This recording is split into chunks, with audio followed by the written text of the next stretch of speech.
सुप्रभात बच्चों, कैसे हैं आप सब। आशा करती हूँ ईश्वर की कृपा से आप सभी स्वस्थ व सुरक्षित होंगे। बच्चों, आज हम हिंदी साहित्य के पाठ 14 बैजू बावरा का अध्ययन करेंगे।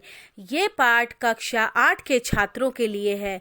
बच्चों, इसी पाठ के पहले भाग में हमने अध्ययन किया था कि बैजू बावरा पाठ में कुछ साधु लोग आगरा की शहर में प्रवेश करते हैं और वहाँ पे गाना बजाना वर्जित था, वहाँ पे गाना बजाना नहीं अलाउ था और जो गाते थे उनको तानसेन से प्रतियोगिता करनी पड़ती थी। इसी कारण उन साधुओं को मौत की सज़ा दे दी गई थी।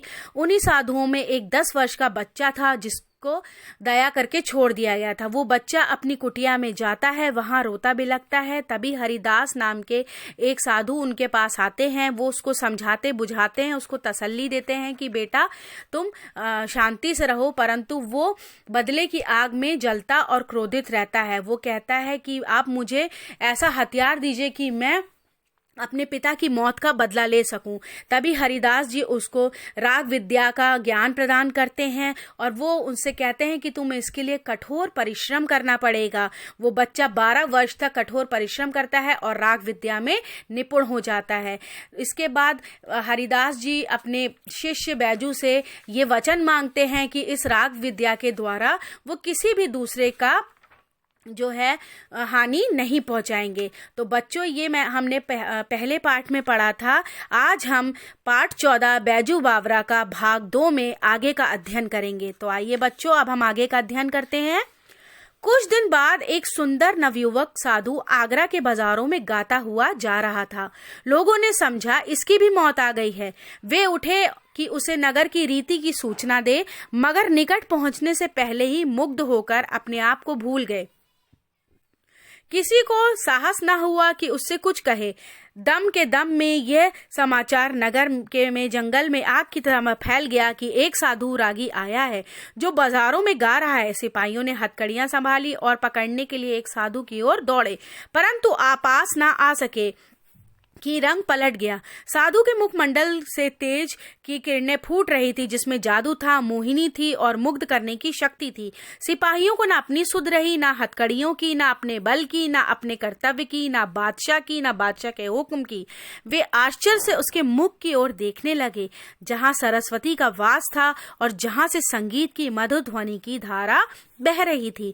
साधु मस्त था, सुनने वाले मस्त थे, जमीन आसमान मस्त थे। गाते गाते साधु धीरे धीरे चला जाता था और श्रोताओं का समूह उसके पीछे पीछे जा रहा था।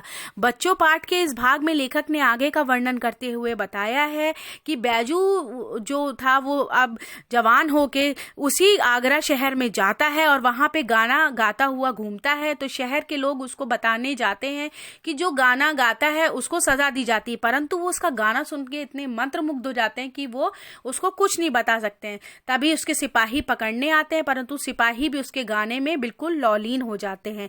तो आइए बच्चों, अब आगे का अध्ययन करते हैं। ऐसा मालूम होता था जैसे एक समुद्र है जिसे नवयुवक साधु आवाजों की जंजीर से खींच रहा है और संकेत में अपने साथ साथ आने की प्रेरणा कर रहा है। उसकी इच्छा की अवहेलना करने की किसी में हिम्मत नहीं। मुग्ध जन समुदाय चलता गया, चलता गया, चलता गया, पता नहीं किधर को, पता नहीं कितनी देर। एकाएक गाना बंद हो गया, जादू का प्रभाव टूटा तो लोगों ने देखा कि वे तानसेन के महल के सामने खड़े हैं। उन्होंने दुख और पश्चाताप से हाथ मले और सोचा, ये हम कहाँ आ गए। साधु अज्ञान ही में मौत के द्वार पर आ पहुंचा।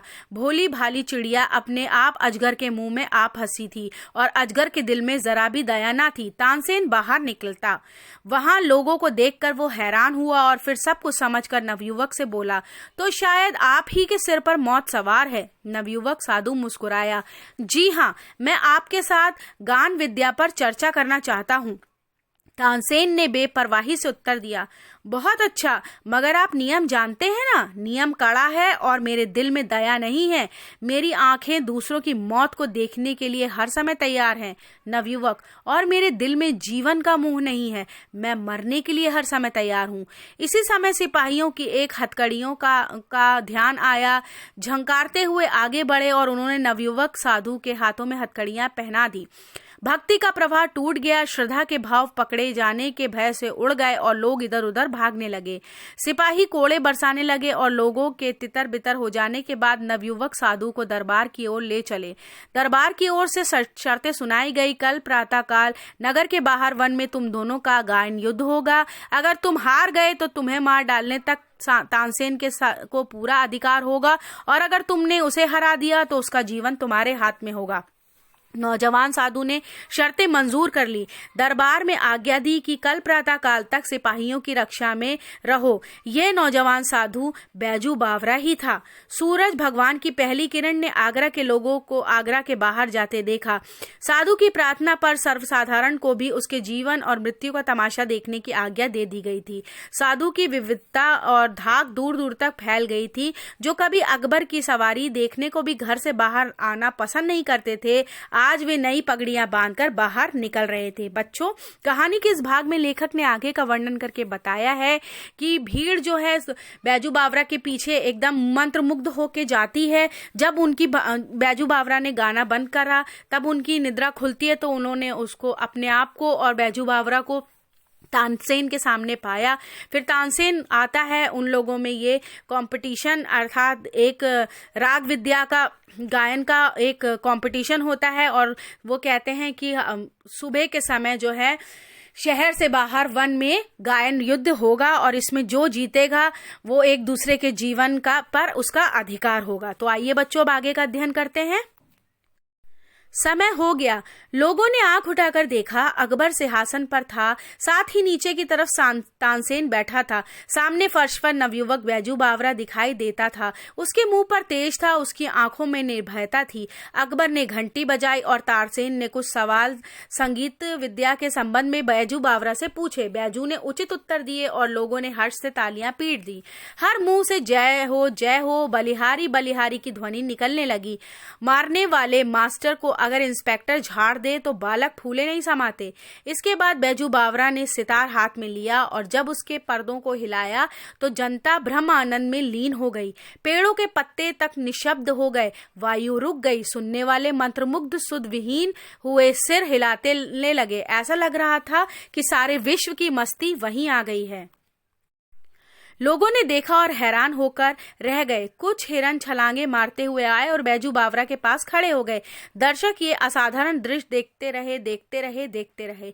हिरन मस्त और बेसुध थे। बैजू बावरा ने सितार हाथ से रख दिया और अपने गले से फूल मालाएं उतार कर उन्हें पहना दी। फूलों के स्पर्श से ही हिरनों को सुध आई और वे चौकड़ी भरते हुए गायब हो गए। बैजू ने कहा, तानसेन, मेरी फूल मालाएं यहाँ मंगवा दें, मैं तब जानूं कि आप राग विद्या जानते हैं। तानसेन सितार पर हाथ में लेकर उसे अपनी पूर्ण प्रवीणता के साथ बजाने लगे। ऐसा अच्छे सितार, ऐसी एकाग्रता के साथ उसने अपने जीवन में कभी नहीं बजाई थी। सितार के साथ वो आप सितार बन गए और पसीना पसीना हो गए। उसको अपने तन की सुधि ना थी और सितार के बिना संसार में उसके लिए कुछ और ना था। आज उसने वो बजाया जो कभी ना बजाया था। वो सितार की बाजी ना थी, ये जीवन और मृत्यु की बाजी थी। आज तक उसने अनाड़ी देखते थे, आज उसके सामने एक उस्ताद बैठा था। कितना ऊंचा, कितना गहरा, कितना महान। आज वो अपनी पूरी कला दिखा देना चाहता था। आज वो किसी तरह भी जीतना चाहता था। आज वो किसी भी तरह जीते रहना चाहता था। तो बच्चों, कहानी के इस भाग में आगे का वर्णन किया गया है कि तानसेन और बैजू बावरा के बीच में युद्ध का संगीत का एक कंपटीशन होता है, जिसमें जब बैजू बावरा संगीत को गाते हैं और अपना सितार बजाते हैं तो वहां पे सारी जनता मंत्रमुग्ध हो जाती है और हिरन भी बेसुध होकर उसके पास आते हैं। बैजू बावरा अपने गले की मालाओं को उतार के हिरनों को पहना देता है और तानसेन को ये चैलेंज देता है कि वो हिरनों को अपने सितार द्वारा, अपने गायन द्वारा दोबारा बुलाएं और उनकी फूलों की मालाएं उन्हें वापस कराएं। तो आइए बच्चों, अब आगे का अध्ययन करते हैं। बहुत समय बीत गया। सितार बजाता रहा, उंगलियां दुखने लगी, मगर लोगों ने आज तानसेन को पसंद ना किया। सूरज और जुगनू का मुकाबला ही क्या, आज से पहले उन्होंने जुगनू देखे थे, आज उन्होंने सूरज देख लिया था। बहुत चेष्टा करने पर भी जब कोई हिरन ना आया तो तानसेन की आंखों के सामने मौत नाचने लगी। देह पसीना पसीना हो गई, लज्जा ने मुखमंडल लाल कर दिया था। आखिर खिसियाना होकर बोला, वे हिरन अचानक इधर आ गए थे, राग की तासीर से ना आए थे। हिम्मत है तो अब दोबारा बुलाकर दिखाओ। बैजू बावरा मुस्कुराया और धीरे से बोला, बहुत अच्छा, दोबारा बुलाकर दिखाता हूँ। ये कहकर उसने फिर सितार पकड़ लिया। एक बार फिर संगीत लहरी वायुमंडल में लहराने लगी। फिर सुनने वाले सितार सागर में की तरंगों में डूबने लगे। हिरन बैजू बावरा के पास फिर आए, वही हिरन जिनकी गर्दन में फूल मालाएं पड़ी हुई थी और जो राग की सुरीली ध्वनि के जादू से बुलाए गए थे।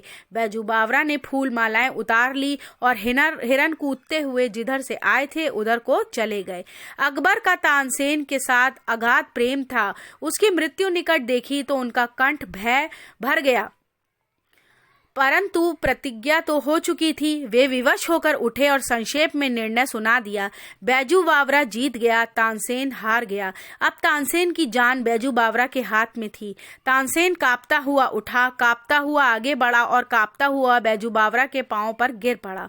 वह जिसने अपने जीवन में किसी पर दया ना की थी, इस समय दया के लिए गिड़गिड़ा रहा था और कह रहा था, मेरे प्राण ना लो, मेरे प्राण ना लो। बैजू बावरा ने कहा, मुझे तुम्हारे प्राण लेने की चाह नहीं।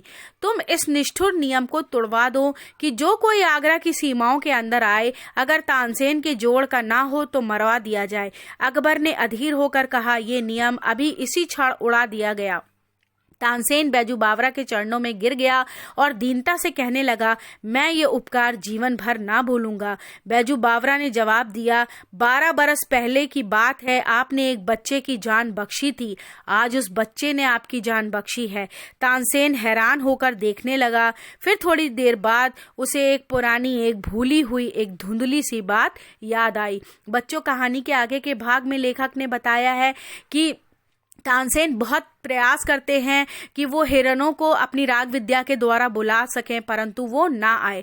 तो वो थक हार के बैजू बावरा से कहते हैं कि वो तुम्हारे संगीत को सुन के हिरन नहीं आए थे, अगर हिम्मत है तो दोबारा उन्हें बुला के दिखाओ। फिर बैजू बावरा एक बार संगीत प्रारंभ करते हैं और सारंग और सितार बजाते हैं और वो हिरन जिनके गलों में फूल मालाएं पड़ी थी वो पुनः वापस आ जाते हैं। अब अकबर बादशाह डर जाते हैं कि तानसेन जो है बैजू बावरा से हार गया और तानसेन के आगे मौत का भय छा जाता है। वो बैजू बावरा से अपने जीवन की भीख मांगता है और तानसेन उससे कहता है कि ठीक है, मैं आपको क्षमा करता हूं, परंतु ये नियम बंद करा दीजिए कि आगरा में जो कोई भी प्रवेश करेगा उसको तानसेन से राग विद्या में भाग लेना पड़ेगा। तो आप उसको मरवाने का ये जो नियम कानून है उसे खत्म करा दीजिए। तो बैजू बावरा उसका धन्यवाद, तानसेन उसको धन्यवाद देता है कि आपने मेरी जान को बख्श दिया। तो बैजू बावरा कहता है, ये मैंने आपका एहसान आपको चुका दिया कि जिस समय मैं छोटा था, 12 बरस पहले आपने मुझे जीवन दान दिया था, आज मैंने आपको जीवन दान दे दिया है। तो आशा करती हूँ बच्चों ये पाठ आपको समझ में आ गया होगा। अब इसी पाठ से संबंधित कुछ कार्य है जो मैं आपको दे रही हूँ, जो आपके विद्यालय की वेबसाइट पे उपलब्ध है। धन्यवाद।